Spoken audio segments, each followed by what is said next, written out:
G'day toy fans, and I'm Factor and this is Irikanji Toys, and here is my latest video showing you all my tips and tricks and techniques for making my own designer toys. Not that my tips, tricks and techniques are the only way to do this. There are 100 different ways of doing it. This is just how I do my work, and I want to share all of this with you so that you have a better understanding of different ways in which you can make all this cool stuff. So one of the most common questions that I actually get about my toys is people always asking me, hey Factor, how do you get your toys so smooth? I go to a lot of lengths and a lot of effort to smooth out my toys. I'm not completely religious about it. Okay, well, maybe I am. I do tend to spend a lot of time on doing what I call surfacing and sanding, or sanding and surfacing. This is where you have your finished product and it's all finished, but you know, the sculpting's really rough, like pieces are just being whacked together. You'll notice from my previous video, this one here, on the toy that I'm going to show you for my surfacing and finishing today, that I work really rough. I just kind of throw things together and, you know, I don't really come back and fix a hell of a lot. That's what this stage is for. So usually I'll do a little bit of a cleanup, like scalping, a bit of rough sanding and stuff, but then I'll start hitting into doing surfacing and sanding using a Mr. Hobby surfacing product, sandpaper, and my trusty sanding toothbrush, and basically a lot of time and zen moments. So if you want to learn how to make your toy absolutely smooth and factory smooth, please watch the rest of the video. It's a little longer, but stick with it. Maybe you'll learn a couple of things, or maybe you can do it way quicker than I do it.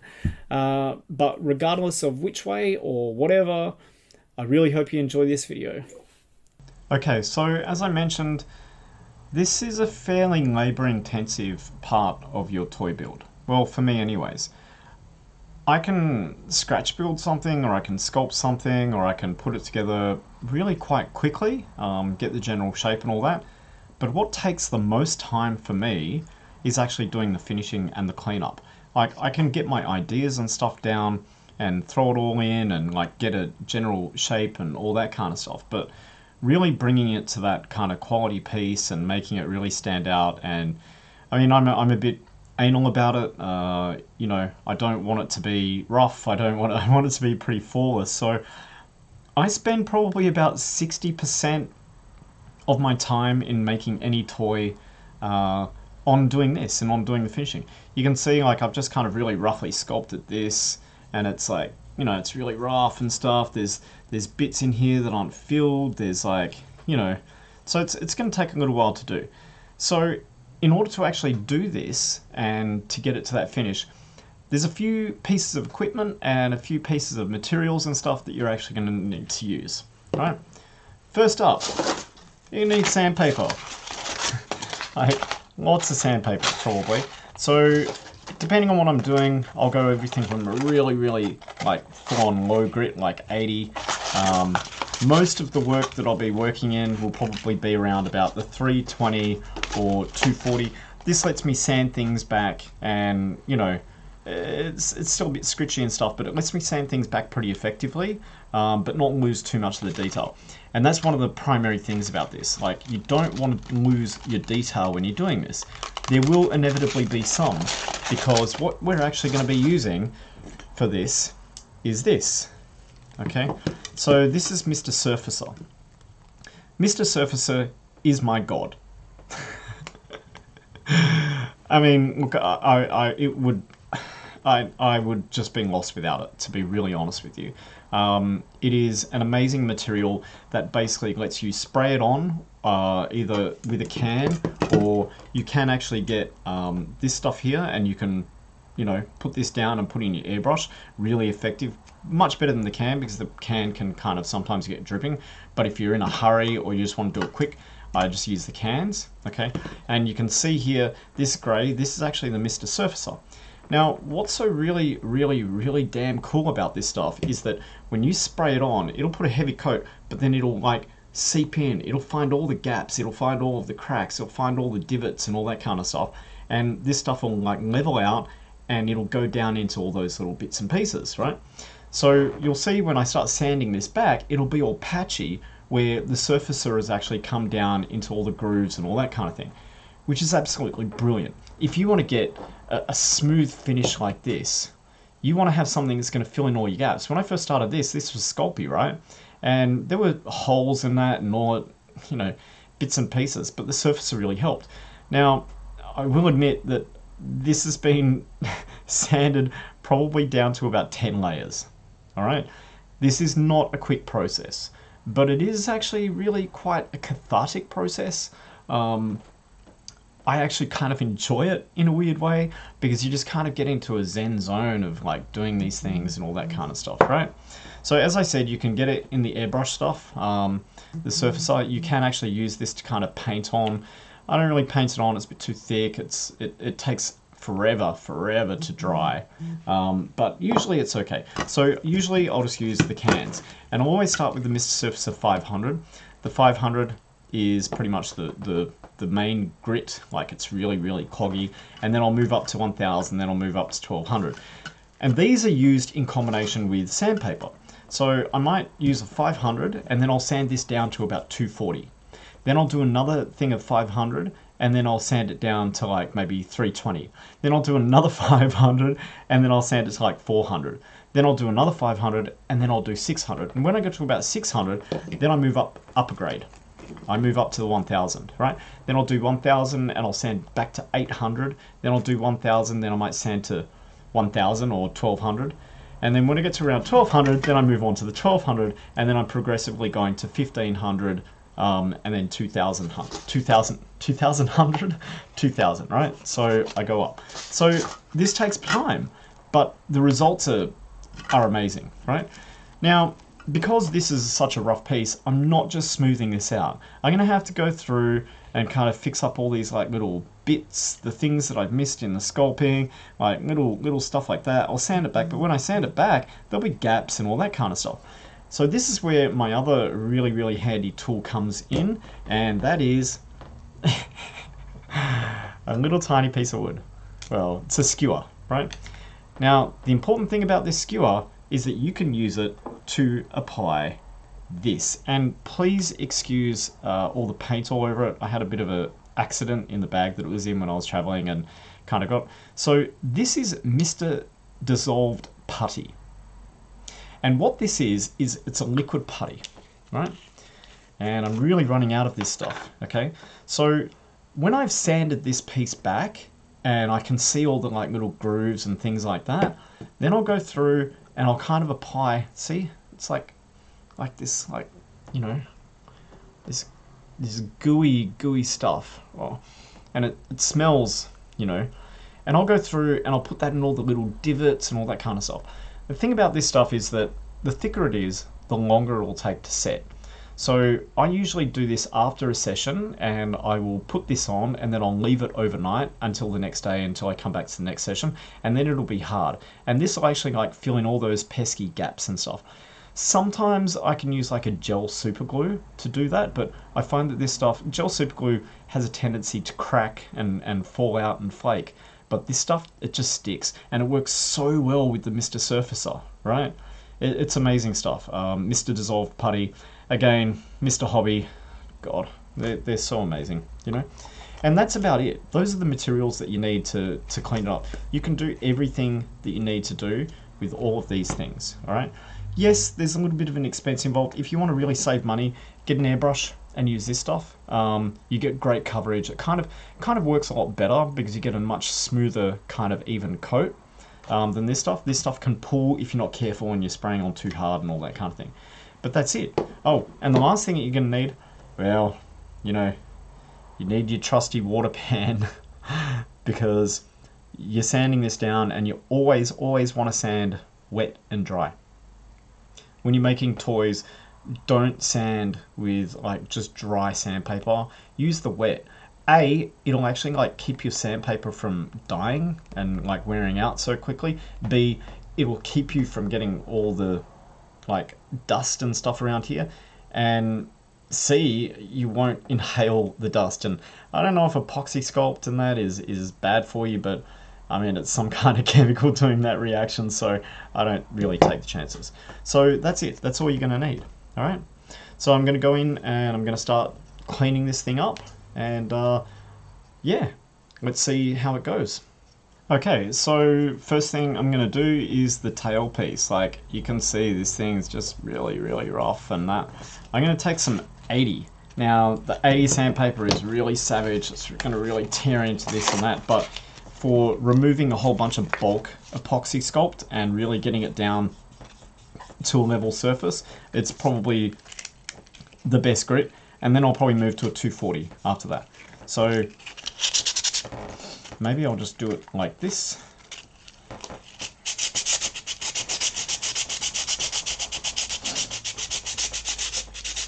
And this is going to take a while, so I'll probably speed through a lot of this on the video just so that I can show you end results and it doesn't take like 5 hours to show you the video, right?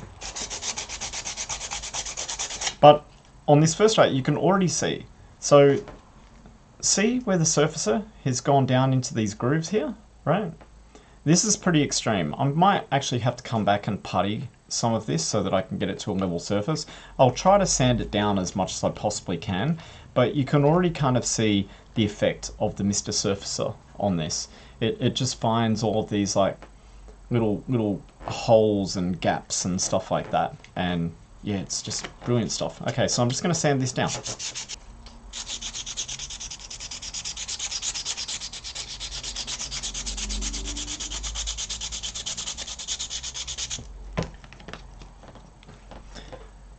Alright, so I'm just going to hold it there for a second. Now you notice that most of the Mr. Surfacer is actually gone, right? It's mostly been sanded off. This 80 grit sandpaper, it's really going to town on this. It's really removing the layer really quickly. And you'll be looking at this going, oh man, but I just wasted so much of that surfacer. But you're not wasting it. This is actually what it's designed for. This is actually what it's useful for. This will actually show you where all of your problems are. Right? Because sometimes with the naked eye, and you know, you can feel where the divots are, but you're not quite sure how bad they are. You're not quite sure how bad the imperfections and that are. But what this actually does is I can now see where all of these flaws are, like in the surface of it, where it's not smooth. And I can actually go through and now I can address those. When I come to the end of the session, I'll probably come back and put putty in, like the dissolved putty in these sections, let it sit overnight, then sand it back, and that'll just go totally smooth. So sanding back all your surfacer, as you can see, it's just the nature of it. It's just how it happens, and you've got to be used to the fact that, you know, you're going to be using this stuff up, but it just helps you see what you're doing. And as I go through and I sand off all the rest of this down maybe like a 240 or so, you'll start to see where all the patches are, you'll start to see where all the holes are, you'll see where the issues are that you have to fix it. It's kind of like, I don't know, you know, back in the day when you would put that dye in your mouth at the dentist, and then it would show up all the plaque, and you'd see like where you're not brushing properly as a kid and all that kind of stuff. It's kind of like that. Alright, so I'm just going to keep sanding this back a bit more, and then I'll come back and address the rest of it. Alright, so right about there. So you can see, man, this 80 grit sandpaper has really just, like, really smoothed it out. It's so much better than it was, but you can still see, like, the bits of the surfacer. And these are divots. I can feel it with my finger. There's, like, holes there, it's not smooth, and all that kind of stuff. So it's really done its job, and I know where I can come back and identify it. So what I'm actually going to do now is I'm going to give this a fairly light sand over the whole thing so that I can start to look at problem areas and where gaps are and where things need to be filled and fixed. Now, the one thing that I'm going to say about Mr. Surfacer is that the more you apply, the more you're going to lose detail. All right? So, because it's going to settle in all the gaps and stuff like that, like it's going to fill those gaps. So you can alleviate some of that by, well, not spraying certain areas so much, or sanding it back, but every time you sand it back, it'll smooth out a bit more, You just have to be kind of careful and aware of how much you're putting on, and the detail that you actually want to retain on this. And obviously the 500, you're going to lose a lot more detail than you would with, say, the 1000 or 2000. So I'm going to take maybe a 240 at the moment. Maybe a 240. It's still a fairly high grit, but I don't really actually want to sand any of this down. I don't want to smooth too much of this down at the moment. I'm just going to use this to get rid of a lot of the surfacer and kind of like look at problem areas on this piece so that I can see where I need to fill it with putty, or where I need to like maybe sand in a little bit more or something like that. So I'll just go ahead and do that now and kind of strip it back and find all of the problem areas.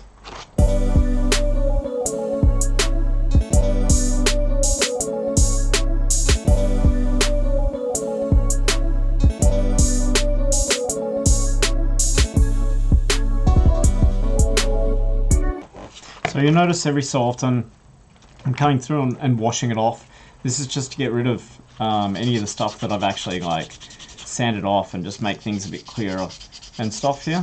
So you can already see at the moment that it's starting to come out, and you can really see where this surfacer is like coming in and finding all of those grooves and all of those little bits and pieces.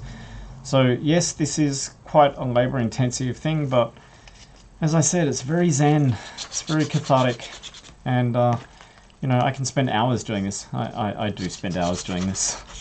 So the other thing is that this is how you really bond your epoxy sculpt with the piece that you've, you know, if you're kit bashing and stuff, you know, you're putting your epoxy sculpt on and stuff, and there's always going to be edges in that, but this is where it really comes into effect, because you can actually, like, the surfacer will find all of those edges where you've been combining things with epoxy sculpt or where you've missed it, and you can actually come in and like fix all those things and make it look as though it's completely bonded together and was always that one single piece. It's a great little trick, great little, I wouldn't say cheat, because, you know, there's nothing cheating about this. You're just building your own thing, but it really does help you bond all of those unique pieces that you've kit bashed together, and help you like really get it into one cohesive piece.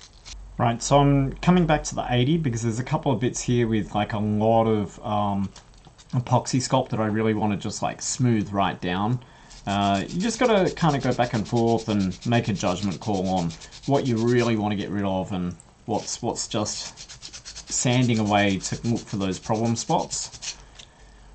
So you can imagine at the moment, like, you know, if you do this for a couple of days and several coats, which you're going to see in the process of this video, just how smooth it'll get. But you're also going to see why it's really important to be careful of the details, you know?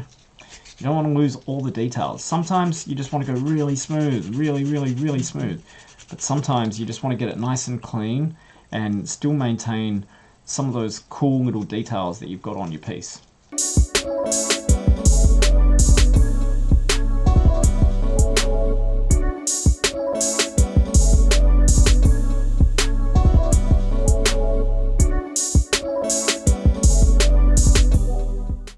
Okay, I'm just going to kind of stop it there for now so that you can see what I'm doing before I move to the last step of the first stage.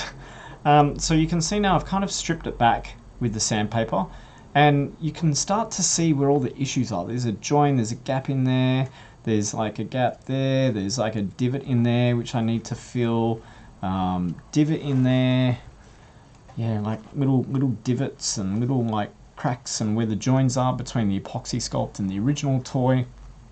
Some stuff in here, maybe put a little bit in here, obviously probably some all the way around on this edge here.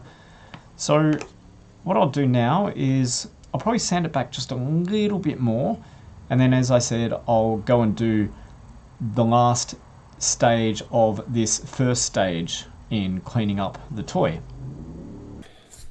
Okay, so I've dried this off, and you can see, yeah, there's lots of bits. Like, I can see where there's divots, where there's bits that, you know, where the epoxy sculpt hasn't bonded along here. So patch of water. All I'm going to do is get my putty.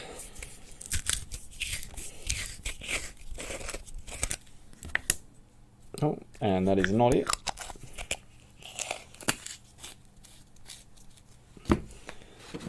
So all I'm going to do is get my putty, because I'll do this overnight because you could want to let it dry. And I'm just going to start applying this in spots that I think are, you know, and this is very, very similar to the Mr. Surfacer. Very similar. So it'll bond really well.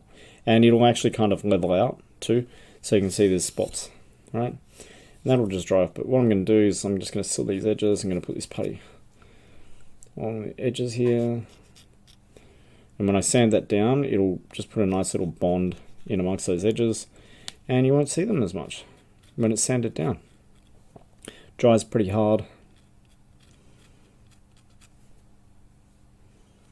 So anywhere where I've kind of like taken the epoxy sculpt and bonded it to the plastic here, there's in some places there's like divots and gaps and stuff like that. So I'm just basically going along and filling all of these gaps with the putty. And I'm not worried about it looking, you know, none of this, I'm never worried about any of this looking neat or anything like that, because it's all going to get sanded back, you know. It's just to find the gaps. And see that there? I'll just put some putty in there. See how it's really thick? Like, you want to let it set overnight, because if you leave that for an hour or so, it'll still be creamy and delicious underneath. So I'm just going around finding all these divots and gaps and filling them in. I like to add a bit of putty right on all the edges of the epoxy sculpt, just to get that nice like smooth edge. And I know like there's heaps, there's so many spots that I need to do this, like there where I can see.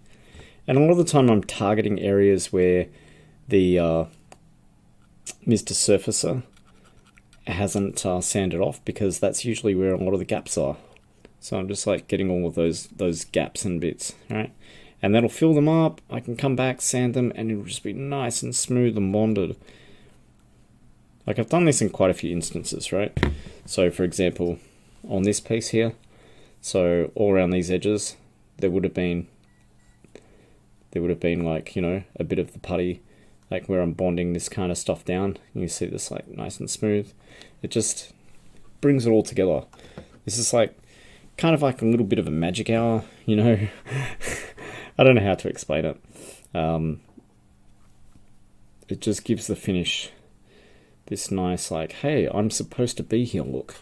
And it's especially good when you're like kit bashing and that, you know, or when you're bonding two pieces together on a sculpt that you're making out of you know, or bonding two things together on a sculpt that you're making out of pieces that you're, you know, kind of putting together and stuff like that.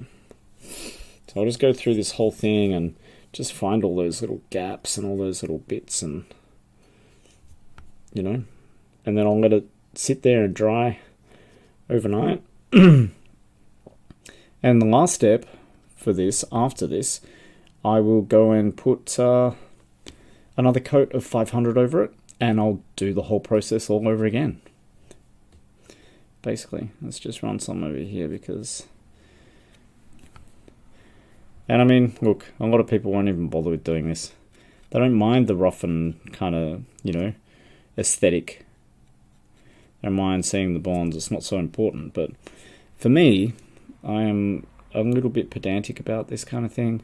I like to have things that are nice and smooth and looking cohesive, and, you know, that they could possibly come, as the title says, you know, like, you know, or, you know, that they could have been coming out of like a factory mold, you know, like just nice and clean. And yeah, it's a bit of work on this one. You know, as you know, I did this one with the video, so I just kind of rushed through it, but honestly, you know, this is the way that I kind of build my toys. I just throw them all together, get the basic form, and I worry about the problems later. You know, half of the battle is finding the form and doing that initial sculpt, and you know, getting things working with the shape and to how you want it. The rest of it is just refining.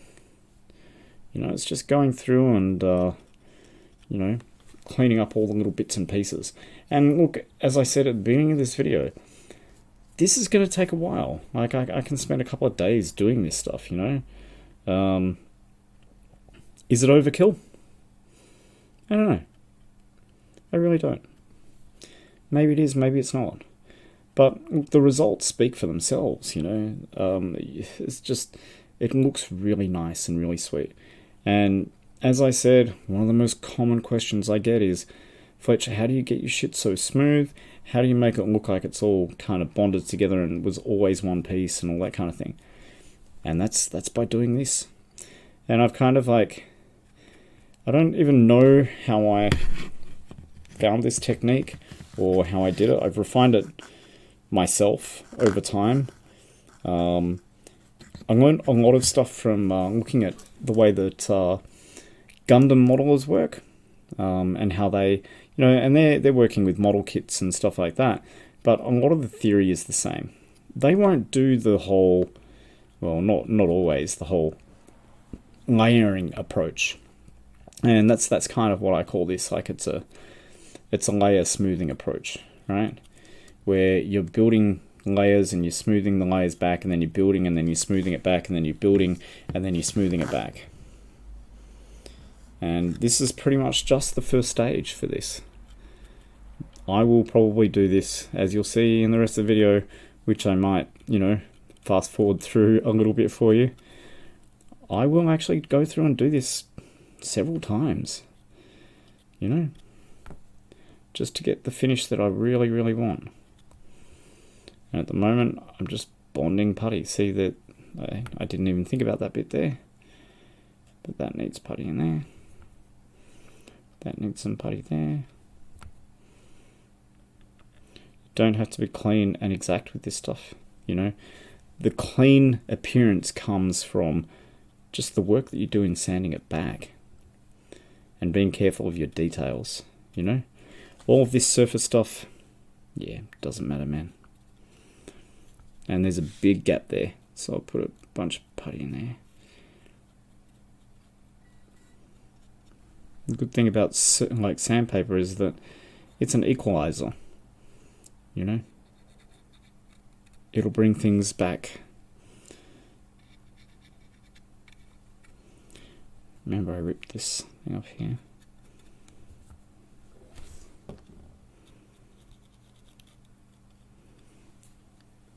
Trying not to get my hands on any putty, but it didn't work that way. Yeah. Doesn't matter with this first layer. If I fuck any bits up, I can just come back and do it on the next one. This first layer is really, really rough anyways, you know? Like, just getting really obvious stuff.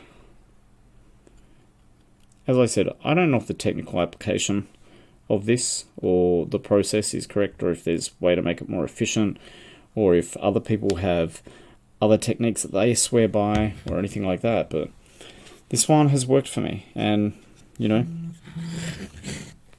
I have worked on it and refined it over time, and I'm not quite sure if anybody else does this technique in the same way that I do it for actually smoothing out your toys. There's a lot of different ways and a lot of different techniques. I know a lot of people will use primers and then sand the primer down and then like do that. And I guess this is kind of similar to that. But the real difference here is in using the surfacer. It's magical. And I know I probably said that, or will say that a couple of times. But doing that in conjunction with bonding it with the putty and then sanding, well, you see I'm really, really liberally applying this because I just want to get into all the gaps and fill in all the holes and really make it just nice. And this stuff will set really, really rock hard. Cool. And for the moment, that's it. So I'll let that dry overnight, and then I'll come and I will spray another 500, and then I will repeat the process. And I'll show you that in a second. Okay,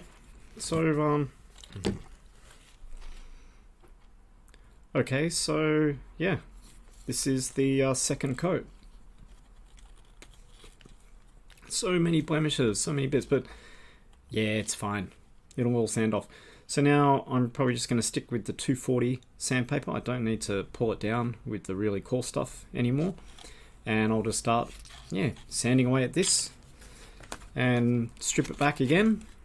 Take a look at the gaps, fill any more gaps, strip it back again.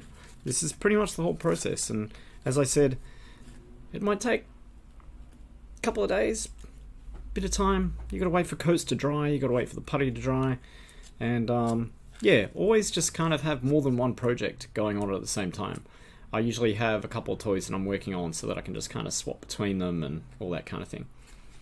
Anyways, back to sanding.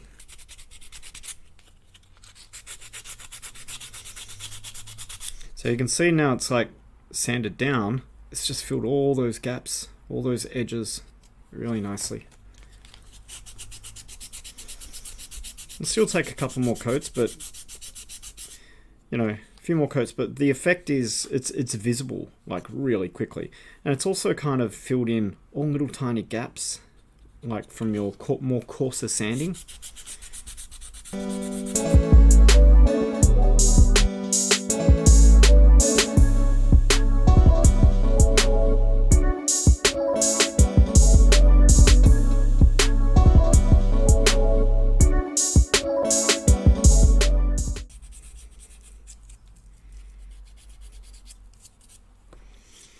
Okay, alright.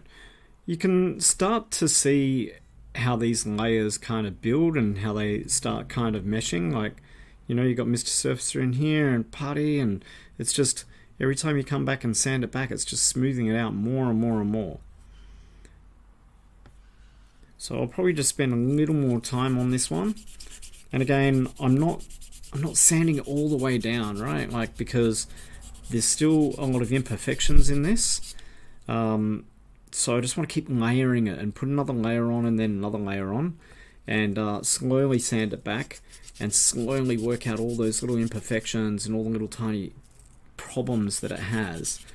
Yeah, it's time consuming, but man, the results are going to be worth it. You can already see like how it's building up, you know, like there's in little like scratches and little joins between the pieces and stuff like that, even only on this second coat.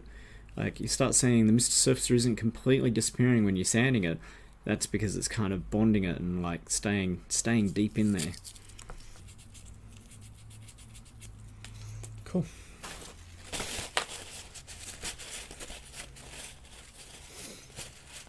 I saw a couple of little gaps that I want to fill with some putty when I was doing that one that I hadn't quite seen before. So I'll let this dry out and then I'll just apply a bit more putty, and then I'll probably put one more coat of 500 over this, and that'll be it. And then, you know, on to the next layers. Okay, cool. So I'm just going to go back in now and apply a bit more putty to some of the other areas. I saw a few bits that I missed, so I'll go through and do that, and then another coat. But I think that should be it for the 500, and then I'll start going up to the next grades. So I'm smoothing out nicely, getting most of the problem areas. Yeah, so I'm just going to put some more putty on. Putty, putty, putty.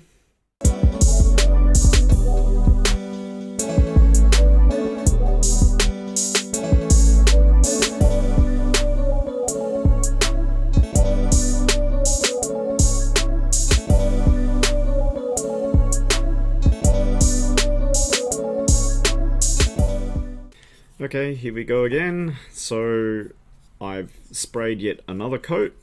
I puttied it up, sprayed it, I think I've got most of the areas now. This may be the last of the 500 and fixing blemishes that I do. I'll sand this back and see how I feel. I might do one more just for any little tiny bits that I'm missing, and then I'll start the smoothing process after that. So, back to sanding.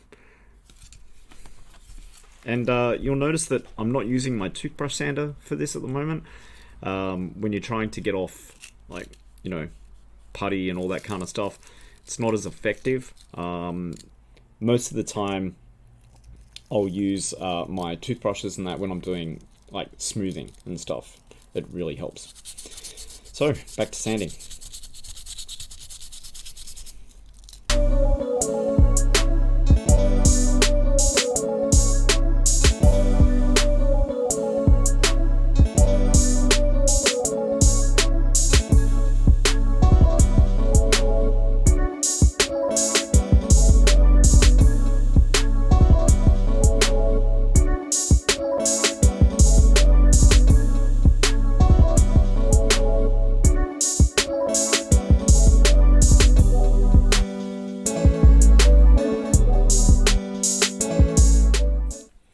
So I feel like that's it for the 500.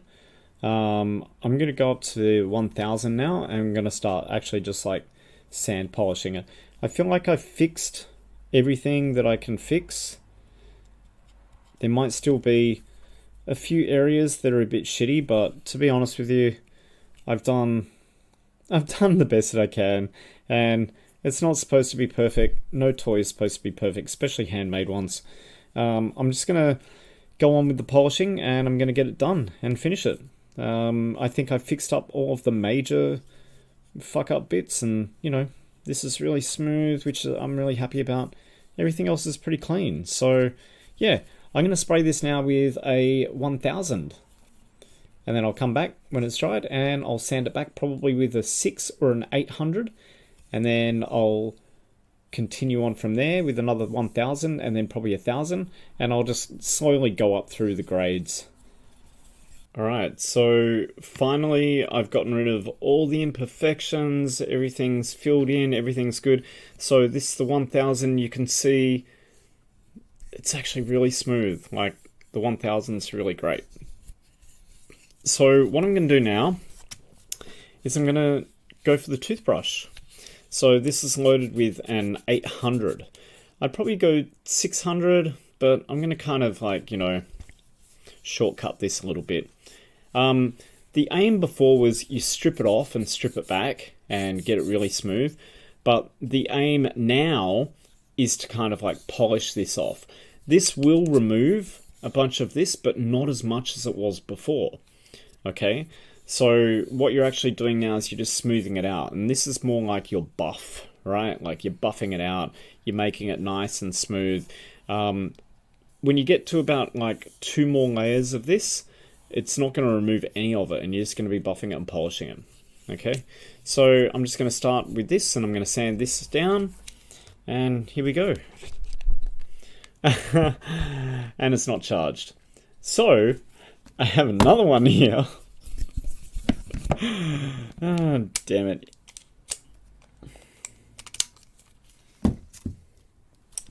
Thought it was a charge. So here we go.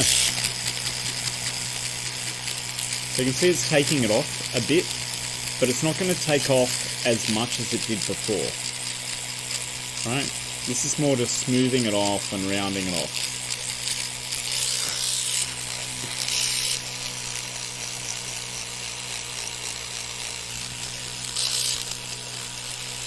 This will sand it a lot quicker than just hand sanding. Hand sanding these days just drives me crazy. The batteries in these disposables are starting to, you know, not get great. A bit shit. I've got a couple more, like old toothbrushes. I might buy a few more. They're $20. They last for quite a long time. They're great sanders. So you can see it's kind of like it's taking some off, but it's not taking off as much as before. The grit isn't as high. It's just kind of more polishing this off. So I'm going to polish this off.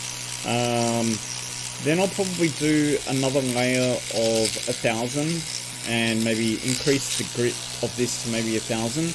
Then I've got a 1200 Mr. Surfacer, and then I'll put the 1200 on, and I'll polish that with the 1200. There's the layers. I've included the kind of process that I do in the description of this video, so you can kind of see how I go about doing my layers and stuff like that, and how I use the Mr. Surfacer and the sanding combined to kind of get that really, really polished feel. You can already see from when I started now how smooth this is getting. Like, it's smoother than you can get with just... If you were just sanding this regularly, it wouldn't get as smooth. Like, and you'd probably have little divots and gaps and all that kind of stuff, and you have to like sand down a hell of a lot more. But using the surfacer, it just... I mean, this shit is magic. I say that it's my god because I love smooth pieces, and it really is my god. Even though that sounds a little sacrilegious, you know, I'm sorry about that.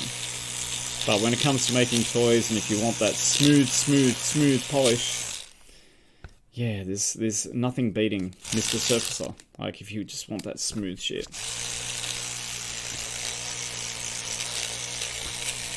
So I'm just going to go through now, and I'm going to just polish this off with the 800, and then I think I might just shortcut it and do a 1200. I probably do a couple more processes, but this one I just want to illustrate what I'm doing, you know. And it's already pretty smooth, so it might not need much more than that.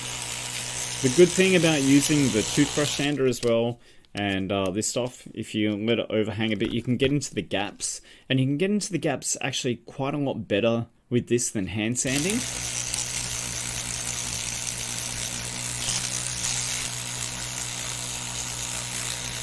And you'll notice that it's really not taking off as much of the surfacer anymore. It's nicely cured on there. It's not as high a grit. It's just kind of polishing off that surfacer and leaving a nice smooth surface. Okay, so my toothbrush battery died, but that's okay because I think that I pretty much got it down to where I want it to be. You'll see, like, with each successive layer and lower grit, it'll remove less and less of the surfacer, and eventually we're going to get to just a polish on the surfacer. So I'm going to shortcut this because it's seeming, well, you know, pretty smooth to me. I'm going to put a 1200 on this next, and then I'm going to sand it down with like a 1000 or so, and I've got this prepared. So I'll charge up my sanders, and then I'll come back to it. I'll let the 1200 set overnight. And we're almost done. Not too far. Maybe another 3 or 4 days.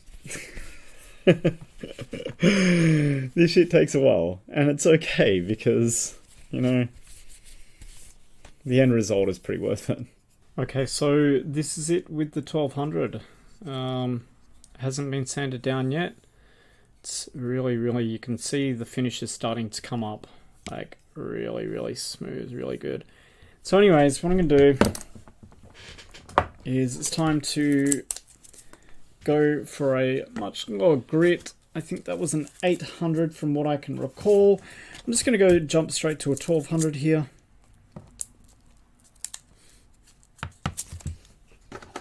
If I had my...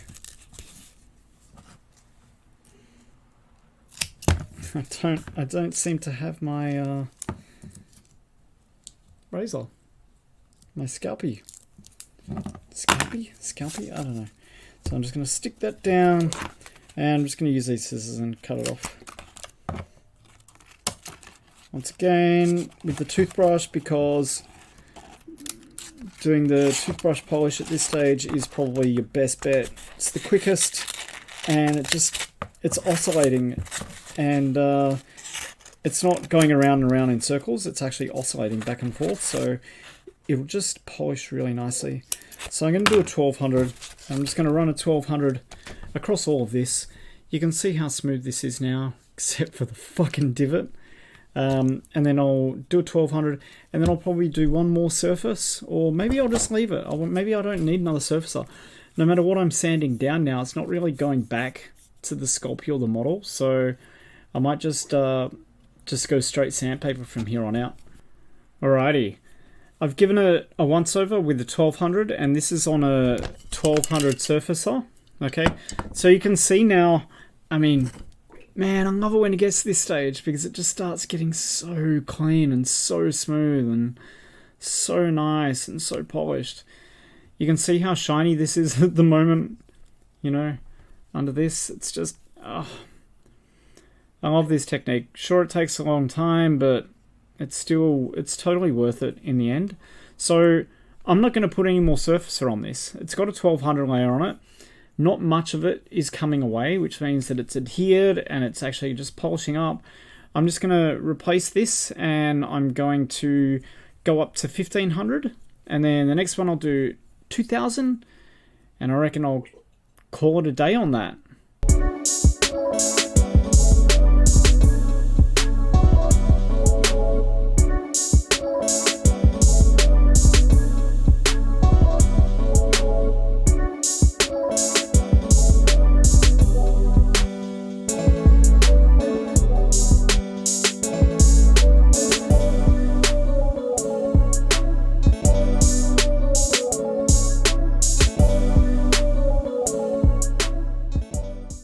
Okay, that's with the 1500. Ooh. Oh man. God, I love that feel. Woo.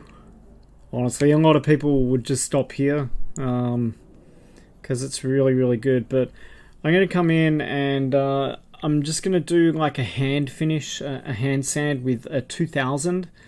You can go even further than the 2000. You can use like a 3000 polishing compound, a 4000 polishing compound, but I'm just gonna do like a hand sand with a 2000, and that'll be it. So I'm gonna do just a hand sand with the 2000, and that'll be finished. Cool. Okay, so this is like, you know, back in the past I would go even further than a 2000 grit. I'd go and do a polish and all that kind of stuff, but when you're doing a silicone mold, it's pretty smooth anyway. So really I'm just coming down and doing like a hand finish on this. And this is at 2000, so it's more of a polish than anything else. It's absolutely no need to do any more surfacer once you hit the 1200 grit. Then you just leave it, and you can see that the surface is just bonding anyways. It's not going anywhere. It's just sanding down. Sure, it's coming off in a few places, but that doesn't matter.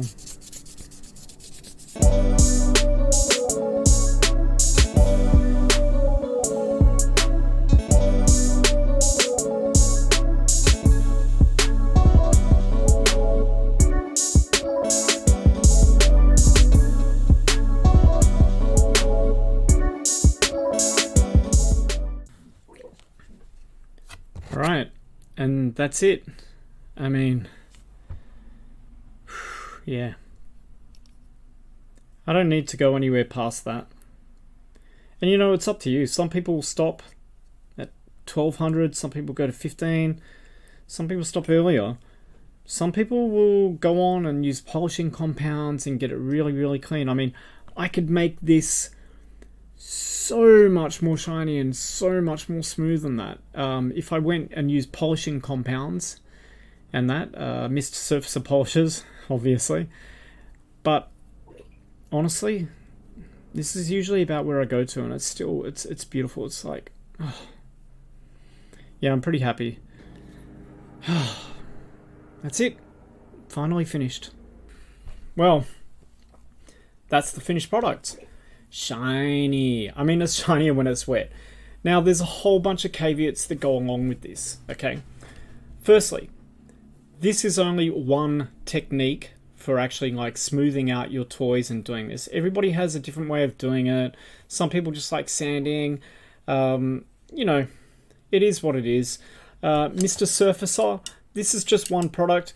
You can get cheaper things through hardware stores and stuff. Primers and fillers, they're called. Usually they're for auto stuff or something like that, and they're massively toxic.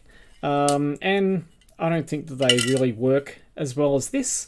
But you can get cheaper products. Mr. Surfacer is just one thing. I should be a spokesman for Mr. Surfacer. They should sponsor me one day. The caveat also is that you don't have to go down to the level that I do.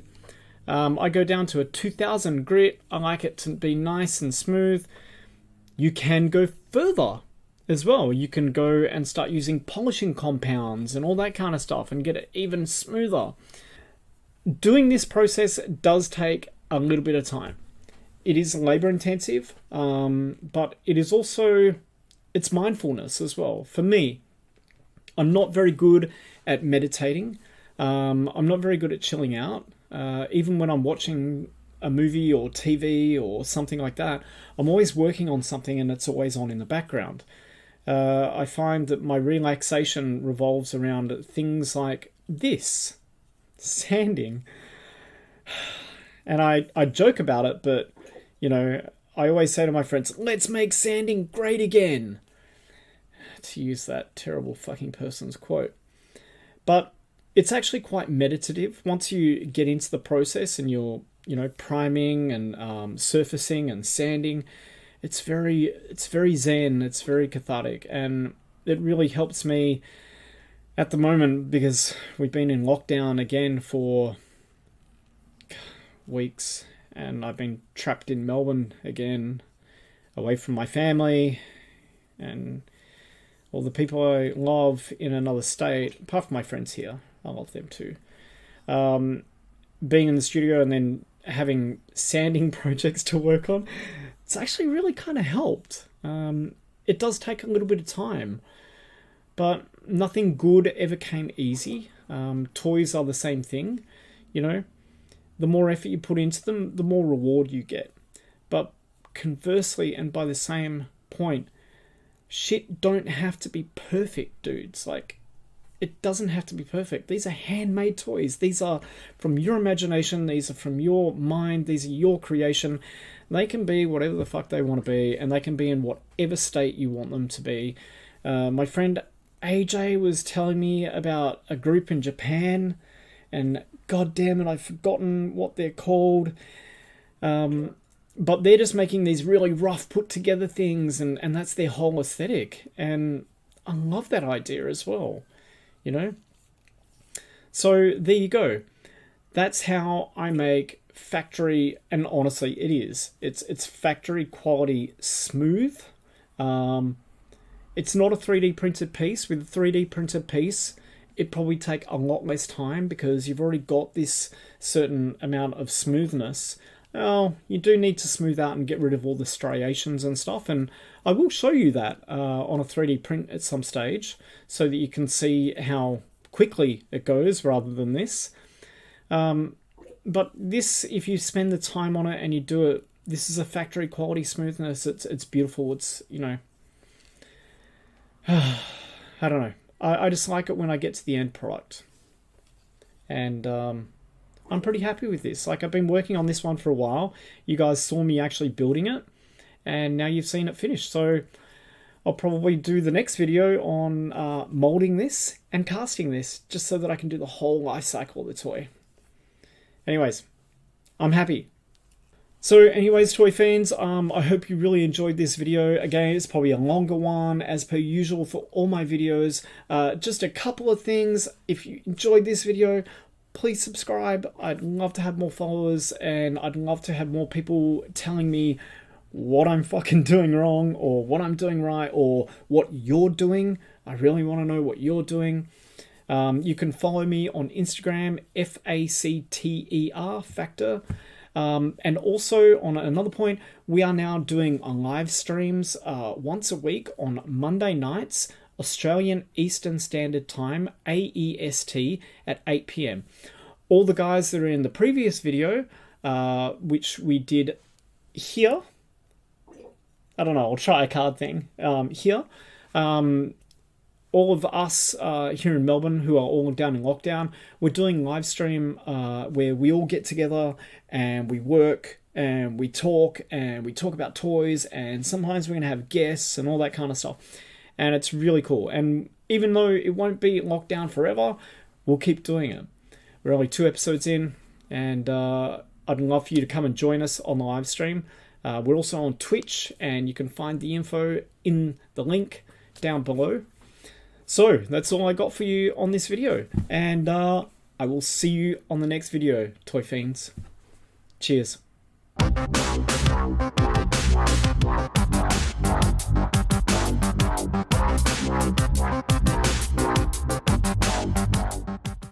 Well, while I've been recording this video and making toys, I have been drinking a Koyomi highball.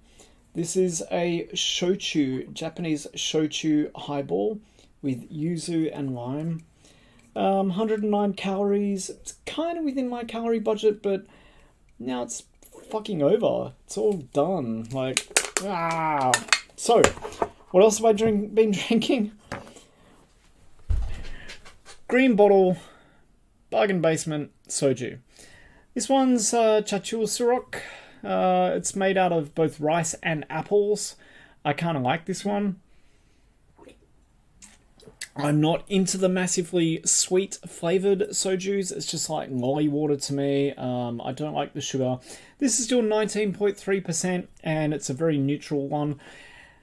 This isn't the soju that I love. I love traditional soju, the stuff that's like, made by distillers that aren't trying to sell green bottles in bulk for one of the largest selling alcohols by volume in the world. But because good traditional soju is really fucking hard to find in Australia, and if you can find, anybody has any suggestions of any traditional soju brands apart from Huaya or the green bottle shit in Australia, please let me know. But this one, yeah. This one's pretty good. And it's good for making toys too. However, if you don't drink, just drink water, soda, whatever. You don't have to drink. You don't have to drink and make toys. It's just a thing I enjoy doing. I like drinking.